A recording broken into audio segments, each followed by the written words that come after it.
While parts of the government remain closed, the press conference room at the White House is thankfully still open. And today, President Obama used it to introduce us to Janet Yellen. She's the #2 governor at the Federal Reserve, and she's about to get a promotion to become one of the most powerful women in the world's economy. Mr. Obama has nominated Yellen to replace Ben Bernanke as Fed chair. Here are some Yellen facts. She is 67 years old and is from Brooklyn, New York. Currently, she is the vice chair of the Federal Reserve. She was the president of the San Francisco Federal Reserve Bank. She served as chairwoman of the Council of Economic Advisors under former President Clinton. And she is a professor emeritus at the University of California at Berkeley. Here's a little bit from today's news conference. Take a listen. And America's workers and their families will have a champion in Janet Yellen. So, Janet, I thank you for taking on this new assignment. And given the urgent economic challenges facing our nation, I urge the Senate to confirm Janet without delay. I'm honored and humbled by the faith that you've placed in me.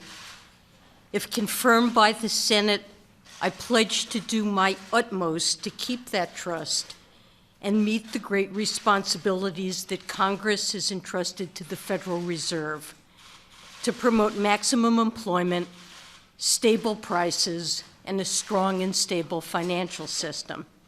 Yellen was chosen after the president's likely first choice, Larry Summers, pulled out from consideration. He drew the ear of Democrats for his policies of deregulation during the Clinton administration.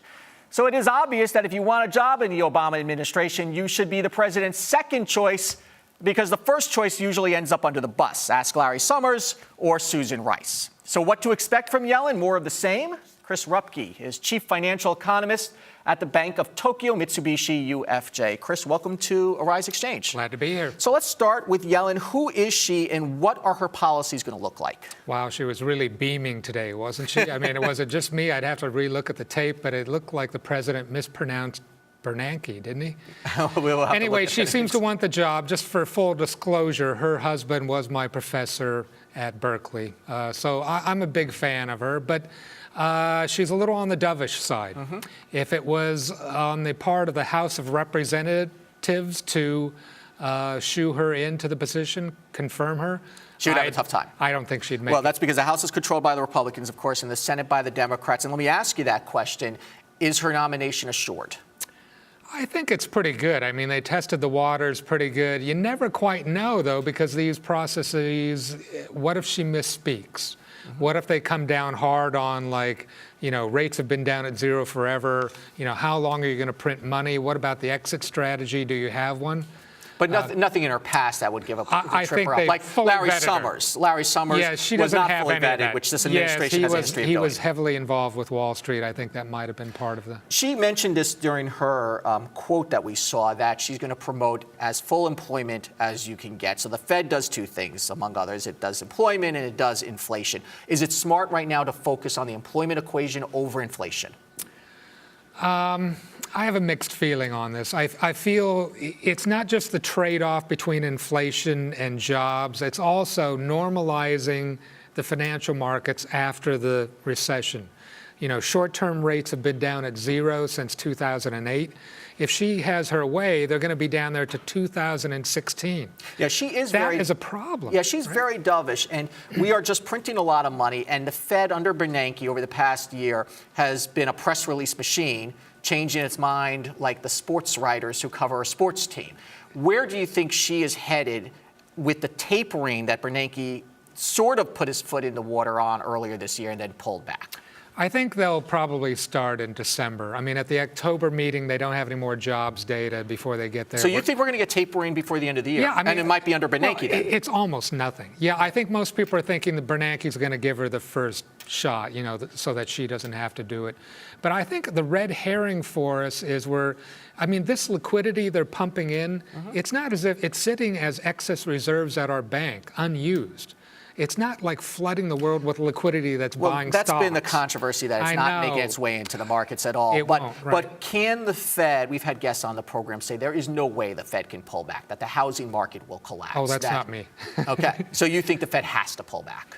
I think it's been, the recession ended 5 years ago. Last year we created 2.4 million jobs. When you focus on the unemployment rate, you're telling people that things aren't where they need to be. But, you know, the economy is actually creating jobs at the fastest rate it possibly can. That's non-farm payroll jobs. I'm concerned that with her, because I want rates to go up, there's 144 million people with jobs in the country, 11 million unemployed. The 144 million people, there's cost benefit at some stage. Are paying for these very low rates. They're getting no savings. That's right. And the baby boom's retiring. I'm afraid Yellen, she's put out position papers where she wants to raise rates the first time from 0 in September 2016. The committee right now is October 2015. Can she steer them into keeping rates lower for longer? It sounds like she wants to. And is the Fed right to say that there's no inflation risk right now? That's the other problem. See, for me, their trade-off is like, hey, we're going to keep going if there's no inflation. I don't personally see any inflation coming either. So, I mean, for me to argue, like, just normalize rates, just to do that, otherwise we're going to be like Japan. I'm at a Japanese bank. But I don't see any cost to them doing this. How do the central banks around the world look at the Yellen appointment? I think they like her a lot. I mean, she's done every single job at the Fed. She's been at various meetings with other central bankers. I think there's enormous respect there. I think she's probably the best candidate for the rest of the world's central bankers. Okay, Chris, thank you so much. Chris Rupkey, Chief Financial Economist at Bank of Tokyo, Mitsubishi, UFJ. Thank you for coming to Xchange today.